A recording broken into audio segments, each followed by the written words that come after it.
Welcome to the Genius Factory. Enjoy the video. You start by opening the workbook and selecting the exact cells you want to change. This ensures you remove only the rules you intend. Once you've selected the range, go to the Home tab and choose Conditional Formatting. This is where all rules live. Make sure to avoid selecting unrelated sheets. You do this now because the rule scope follows your selection. If you skip this step, you may remove formatting from the wrong area, so be deliberate about the selection. Once done with selection, open Manage Rules and pick the right scope, Selection, Current Sheet, or this worksheet, because scope controls which rules appear.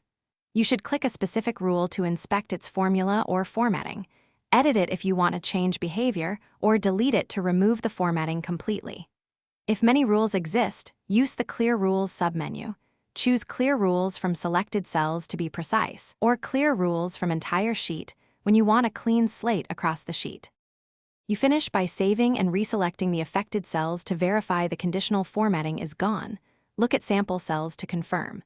If you still see highlights, make sure you check the Manage Rules scope for other sheets or workbook-level rules, and inspect cell styles because styles can mimic formatting. As a quick extra step, use Clear Formats to remove non-rule formatting.